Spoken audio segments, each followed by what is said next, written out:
Құрметті кітап сүйер қауым, елімізде коронавирус пандемиясына байланысты Жамбыл облыстық көзі көрмейтін және әлсіз көретін азаматтар кітапханасы өз жұмысын қашықтық режимінде атқарып жатыр. Мен бүгін сіздерді осы біздің арнайы кітапхананың кітап қорына келіп түскен жаңа психологиялық тұрғыда жазылған әдебиеттермен таныстырғым келіп отыр. Бұл әдебиеттердің басты тақырыптары бұл бизнесте, карьерада және өмірде жеңіске жетудің жолдары. Менің қолымдағы Қуанышбай Шонбайдың екінші болма атты кітабы Алматы қаласы Самға баспасынан шыққан 224 беттен тұратын. Бұл жерде табысты кәсіпкер, ресторатор Қуаныш Шонбай бұл кітабында тұлғаны және бизнесті дамытуға қатысты ақпараттармен бөліседі. Одан кейінгі кітабымыз Бақытжан Бұхарбайдың Күн көрістен кет, байлыққа жет атты кітабы Алматы қаласы Алма бокс баспасынан шыққан 252 беттен тұратын. Бақытжан Бұхарбайдың бұл жұмысында жаңадан бастаған және бұрыннан келе жатқан кәсіпкерлерді толғандыратын мотивацияны табу, команда құру, менеджмент қалыптастыру туралы танымал кәсіпкерлердің тәжірибелері мен ойлары көрініс тапқан. Және сондай-ақ та орыс тіліндегі шетел әдебиеттері атап айтатын болсақ, бұл Мари Кондоның «Магическая уборка. Японское искусство наведения порядка дома и в жизни» деген кітабы. Бұл жерде 13-летняя Мария Кондо самый востребованный в мире консультант по наведению порядка и автор революционного метода уборки. Следуя рекомендациям, вы наведете порядок дома и в жизни один раз и навсегда дейді. Осы кітапты көп оқырмандарымыз осыған дейін сұраныста болып жүрген кітаптардың бірі еді. Одан кейінгі бұлда шетел әдебиеті Кэрол Дуэктің «Гибкое сознание. Новый взгляд на психологию развития взрослых и детей» дейді. Бұл кітапты да өзіміздің оқырмандарымыз сұранысқа ие болып жатқаны.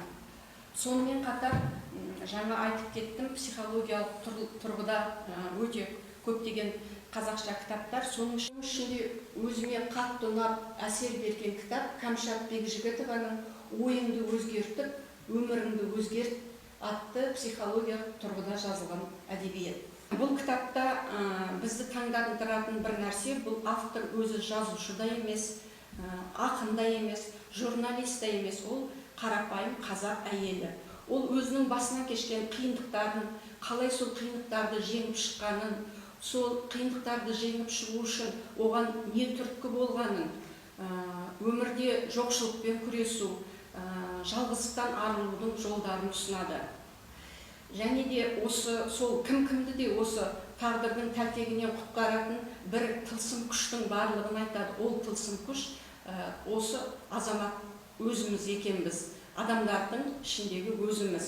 Бұл кітапта ол өмір деген әлемнің ащы запыранын ерте кезінде тартып, сол кедергілерден мойымай, сүрінбей, өзінің білімділігімен және байсалдылығымен өте білген қазақ әйелі, өзінің көп тәжірибесі болғандықтан, ендігі кезде сол бір кездері өзінің тағдыр тәлкегіне ұшыраған жандарға сабақ болсын деп ұсынып отыр.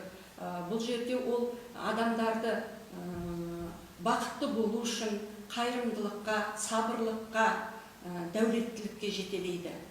Алғы сөзінде автор Кәмшат апайымыз, мен бұл кітапты өзімнің жеке тәжірибем арқылы кез келген мәселенің барлығынан шығатын жолды көрсетіп, өмірде өз мақсатымды тауып, үлкен жетістікке қол жеткізіп, бақытты өмір сүрудің қарапайым ережелерімен бөлісемін деп отыр.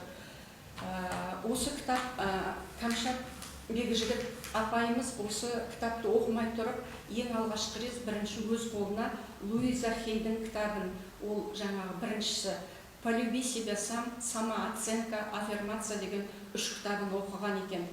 Ол осы кітапты оқымай тұрып, өзі ерте кезінде жолдасымен ажырасып, 7-8 айлық кішкентай баласы бар. Одан үлкен 2 мектепте оқитын балалары, қолында бір тиын ақшасы жоқ, нан алғанға да өзінің тұрып жатқан пәтері жалдамалы.